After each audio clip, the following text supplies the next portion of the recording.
नियति।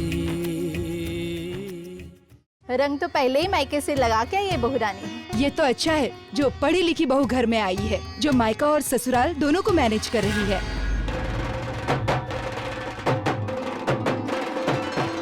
होली तो आप दोनों ने खेली है, और वो भी अपने मन की होली। और एक हमारी छोटी जो मायके में होली खेलकर ससुराल में आई। मुझे दीदी की बहुत याद आ रही, वो भी तुझे उतना ही याद कर रही होगी। अगर आपने अपना पोटेंशियल साबित कर दिया तो इन 6 महीनों में आपका प्रमोशन पक्का है। कोशिश तो मैं पूरी करूंगी। क्या नंबर लिखूं? ये सुडोकू भी ना, अरे गजब का खेल बना है जापानी ने।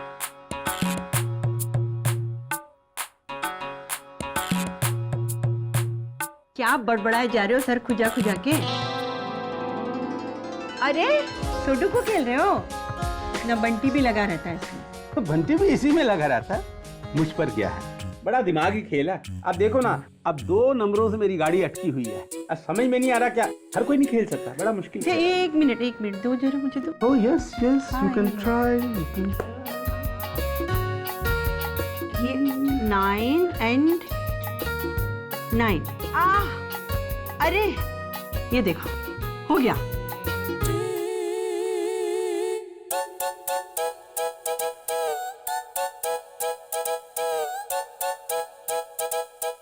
तू तो छुपी रुस्तम निकली।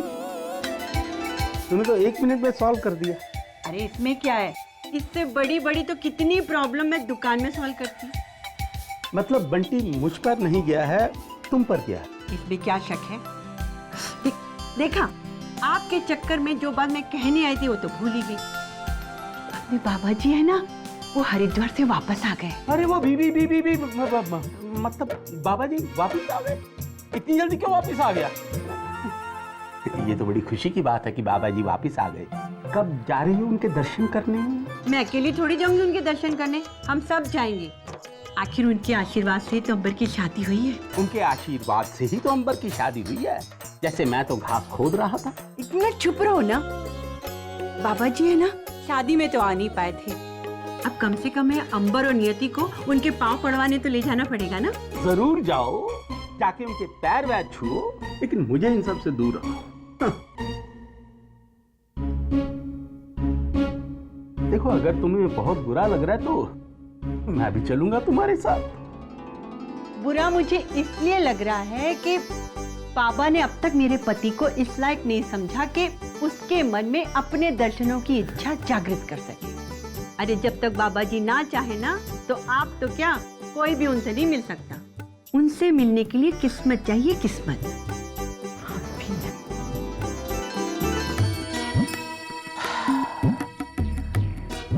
वाह रे बाबा, मेरी किस्मत ऐसे ही अच्छी है।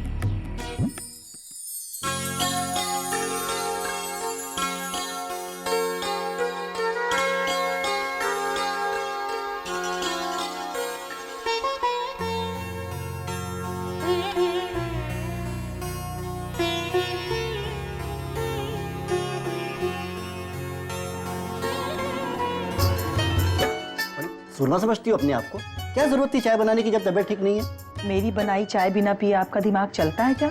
हाँ, जो आप रेडियो ठीक करने बैठ गए? कब तक कुश्ती लड़ते रहेंगे इस रेडियो के साथ? हाँ, अरे फेंक क्यों नहीं देती इस पुराने रेडियो को? मतलब जो पुराना हो जाए उसे फेंक दो। और उन यादों का क्या जो इसके साथ जुड़ी हुई हैं? याद है इसे हमने कब खरीदा था? हाँ याद है, जब हमारी नियति पैदा हुई थी। हाँ, उसके नामकरण के दिन। मैं इसे कभी नहीं फेंकूंगा। ठीक है, पहले ये मेरी बनाई चाय तो पी लीजिए, वरना ये ठीक कैसे होगा? लाओ भाई। Office. Hello, yes sir, good morning sir. Thank you sir, thank you very much. वो सर, वाइफ का एक छोटा सा एक्सीडेंट हो गया था तो 2-1 दिन की छुट्टी और लेनी पड़ गई। लेकिन सर मैं कल से ऑफिस रिज्यूम कर रहा हूँ। जी sir, thank you once again sir. Bharti, आखिर मेरा पीएफ लोन पास हो ही गया। ये सब गणपति पापा की कृपा है। सुनिए जी, सबसे पहले हम बैंक का कर्जा चुका के ये घर छुड़ा लेते हैं। सिर्फ एक ये घर ही तो है हमारे पास, और मैं ये बिल्कुल नहीं चाहूंगी कि ये घर अब एक दिन भी किसी के पास गिरवी रहे। हाँ भाई, मैंने घर छुड़ाने के लिए ही तो ऑफिस से लोन लिया है। सब ठीक हो जाएगा।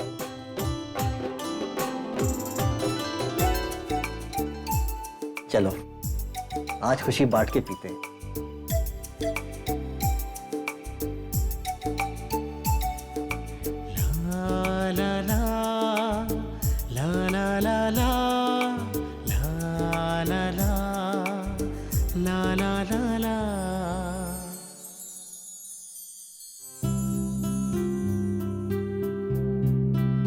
भैया क्या है? 3 घंटे हो गए हैं भैया दुकान खोले हुए, एक भी ग्राहक नहीं आया। तो तेरा सोने का टाइम हो गया क्या? उठ के बैठ, माँ आएगी देखेगी तो डांट पड़ जाएगी। माँ को एक और बात मिल जाएगी मुझे डांटने के लिए। भैया देखो, कोई ग्राहक आया ना तो मैं उठ जाऊंगा, प्लीज अभी सोने दो ना प्लीज। लेकिन अभी तक कोई ग्राहक आया क्यों नहीं? आइए बाबू जी, नमस्ते नमस्ते। जीजू उठ। आइए भाई साहब, नमस्ते। आइए बैठिए बैठिए। बोलिए भाभी जी, क्या दिखाऊं आपको? साड़ियाँ और क्या? अरे बिल्कुल, ये देखिए कमाल की साड़ी है, क्या कारीगरी की गई है। बहुत रीजनेबल दाम लगा दूंगा मैं आपके लिए।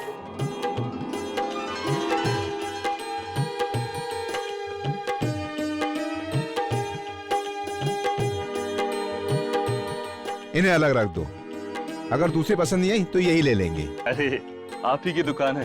अरे हाँ, एक और नई चीज आई है, नागपुर में पहली बार हमारी दुकान में आई है, दिखाता हूँ मैं आपको। भैया देना। क्या बात है नीलेश भैया, भाभी को साड़ी दिला रहे हो? तुम भी तो इसीलिए आई हो ना ननंद रानी? नहीं, मैं तो बस यहाँ से गुजर रही थी, आप लोगों को देखकर चली आई।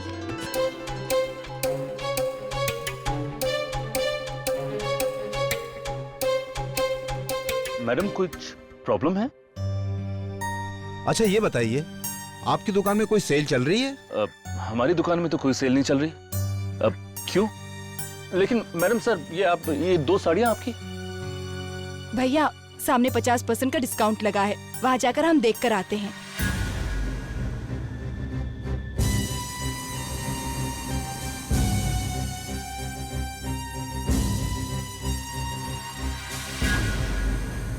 कितने बेईमान है ये सुभद्रा साड़ी वाले। पहले तो साड़ी के दाम डबल करते हैं और उसके बाद 50% डिस्काउंट देते हैं। सीधा सीधा उल्लू बना रहे ग्राहकों को। ये लोग ग्राहकों को उल्लू नहीं बना रहे, बल्कि ग्राहक खुद उल्लू बनने के लिए मरे जा रहे हैं, और जो सही भी है। अगर हमें बिजनेस करना है तो हमें जमाने के साथ चलना पड़ेगा, नहीं तो ये जो जमाना है ये हमें लात मार के आगे निकल जाएगा। भैया किस तरह की लैंग्वेज यूज कर रहा है ऋषि? यकीन नहीं होता कि तुम्हारा भाई है।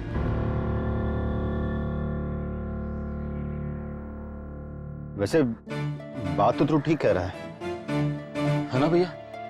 भैया मैं तो कहता हूँ सामने वाली दुकान की तरह हमें भी डिस्काउंट रखना चाहिए। डिस्काउंट की बात तो माँ नहीं मानेगी ऋषि। मानेगी कैसे नहीं? मैं बात करूंगा माँ से। तू बात करेगा?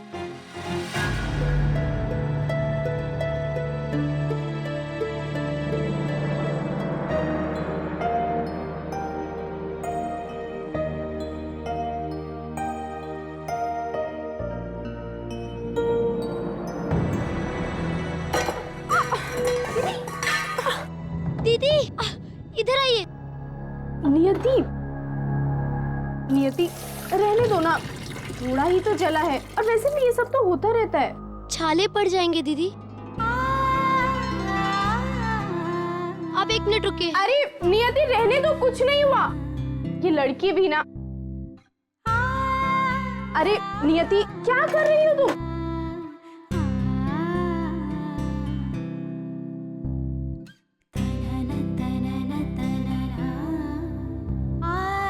अब आप मुझे बताती जाइए क्या क्या करना है, सब कुछ हो जाएगा। पूरा दिन ऑफिस में काम करके आई हो, थकी नहीं अब तक? घर में सारा दिन काम करके आप थक गए क्या? नहीं ना, तो मैं कैसे थक सकती हूँ ऑफिस में काम करके? और फिर दीदी, ये सारा काम आपका ही तो नहीं है ना? मैं भी इस घर की बहू हूँ, मेरा भी फर्ज बनता है। आप मुझे सब बताते जाइए, अभी सब हो जाएगा। हम दोनों मिलकर कर लें? दीदी सब हो जाएगा, आप मुझे बस बता दीजिए।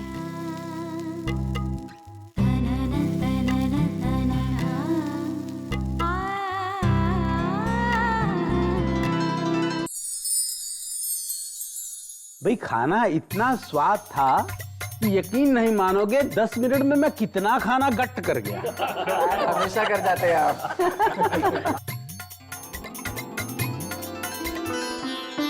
वैशाली, तुम्हारे सर का दर्द कैसा है?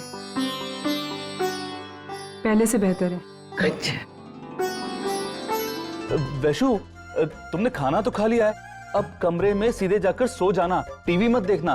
टीवी ज्यादा देखने से सर का दर्द बढ़ जाता है। सॉरी भाभी, आज मैं जल्दी आके बच्चों को पढ़ा नहीं पाया। कोई बात नहीं, आज नियति ने बच्चों को पढ़ा दिया।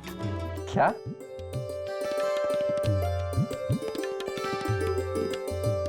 अरे हाँ भाभी, खाना खाते हुए मैं आपको एक बात बताना तो भूल ही गया। आपने दाल बहुत अच्छी बनाई थी। आपने आज कुछ अलग किस्म का कोई तड़का मारा था क्या? तड़का वही था ऋषि, खाली दाल नहीं बल्कि आज पूरा खाना नियति ने बनाया था।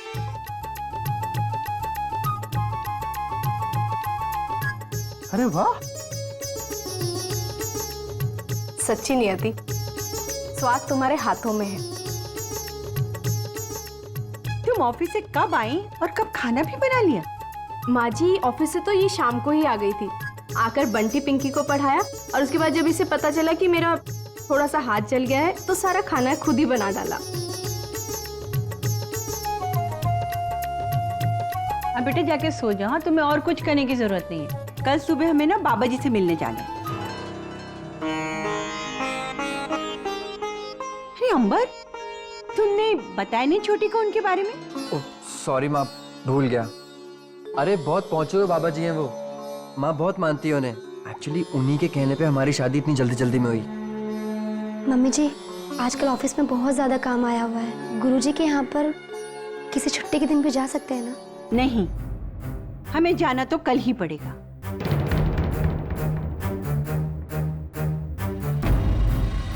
क्योंकि बाबा जी अभी अभी हरिद्वार से आए हैं और परसों मानसरोवर की यात्रा के लिए निकल रहे हैं।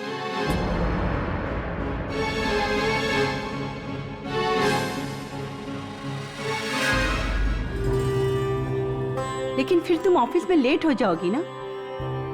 ऐसा करते हैं छोटी कि हम सुबह और जल्दी उठ जाते हैं और बाबा जी से मिलने चले जाते हैं। इस तरह बाबा जी से मिलना भी हो जाएगा और तुम ऑफिस के लिए लेट भी नहीं होगी। ठीक है मम्मी जी।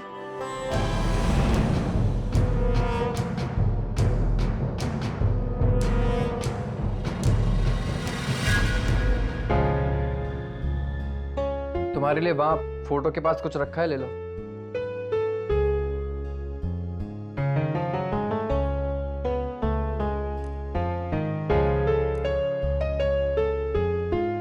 चॉकलेट, वाओ, मेरी फेवरेट चॉकलेट।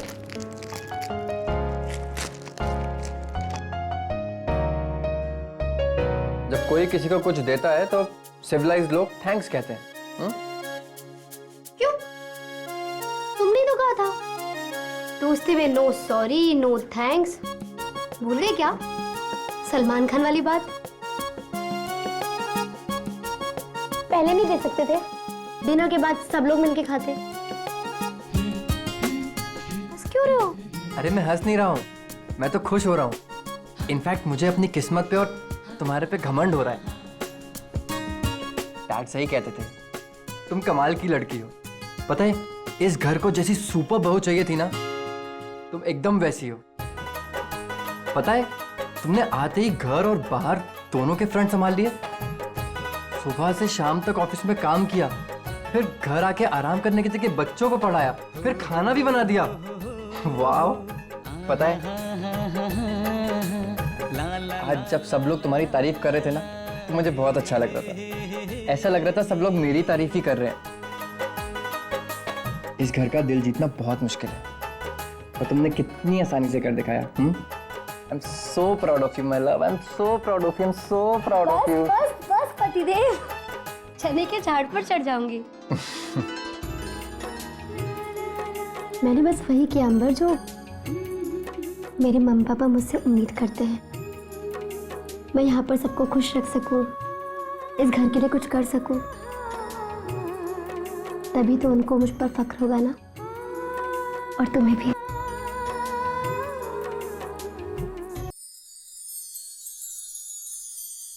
ओफो, क्या बात है, अभी तक हुआ नहीं? क्या कर रहे हैं आप? लाइए, छोड़िए, मैं करती हूँ। कर रहा हूँ ना। अरे मैं करती हूँ ना। अगर इस स्पीड में काम होगा तो आपका टिफिन तो बन चुका। अच्छा, अब जब तुम मुझे कुछ करने ही नहीं दे रही हो तो सोचता हूँ जरा लाफ्टर क्लब ही हो। हाँ हाँ, हो आइए। जी मैंने कहा गुड मॉर्निंग। अरे शास्त्री जी, आइए आइए आइए, बैठिए, आइए। बहुत सही समय पर आए आप शास्त्री जी। मैं बस अभी लाफ्टर क्लब के लिए निकल ही रहा था। और मरीज से काम करवा रहे थे? अरे नहीं नहीं भाई साहब, पहले से मैं बेहतर हूँ। चलो ये तो अच्छी बात है। अच्छा भाभी जी, ये हमारी छोटी बहू ने स्पेशली आपके लिए भेजा है। ये क्या है?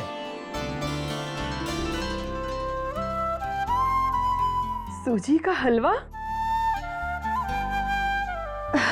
हमारी नियति अब भी कितना ध्यान रखती है। आपको बहुत पसंद है ना सूजी का हलवा? खास तौर से आपके लिए बनाया है उसने। आप तो खुश होने की बात पे रोने लगी भाभी जी। जरा सा सूजी का हलवा ही भेजा है, कौन सा पहाड़ उखाड़ कर भेज दिया। अरे भाभी जी, आपने इतना कुछ किया है अपनी बच्ची के लिए, तो उसे भी थोड़ा सा अपना फर्ज निभाने दीजिए। आप लोग बातें कीजिए, मैं चाय लेके आती। अरे नहीं नहीं नहीं, चाय नहीं पियेंगे भाई। शर्मा जी बहुत दिनों से लॉफ्टर क्लब नहीं गए, चलो थोड़ा घूम फिर कर आते हैं। वो तो ठीक है शास्त्री जी, लेकिन चाय नाश्ता तो आपको करना ही पड़ेगा। क्या है, दोस्त की खातिरदारी एक बार ना भी करें, लेकिन समधी की खातिरदारी तो करनी ही पड़ती है साहब। अरे कहाँ का समधी, कैसा समधी? यहाँ एक दोस्त दूसरे दोस्त के घर आया है। ये समधी शब्द का इस्तेमाल हम दोनों की दोस्ती के बीच में मत लाना शर्मा जी। ठीक है, तो फिर चलिए, मन में बहुत कुछ है जो आपके साथ शेयर करना है। तो चलो घूमते घूमते बातों का पिटारा खोलते हैं शर्मा जी। चलिए, देर हो रही है। सुखी रहो, प्रभु में आस्था रखो।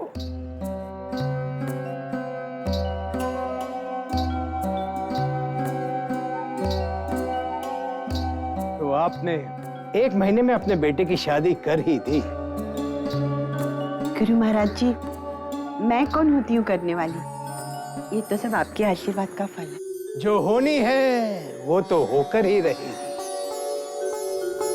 अब एक बात और बता दीजिए। मैं जानता हूं तुम क्या पूछना चाहती हो। मैं इनका मस्तिष्क पढ़कर दावे के साथ कह सकता हूं कि इनमें पुत्र योग है।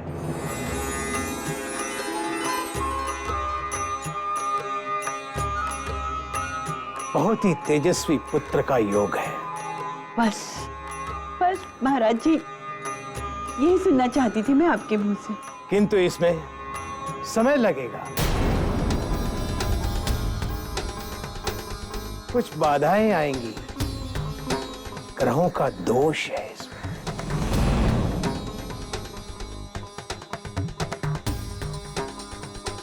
कैसा दोष महाराज जी?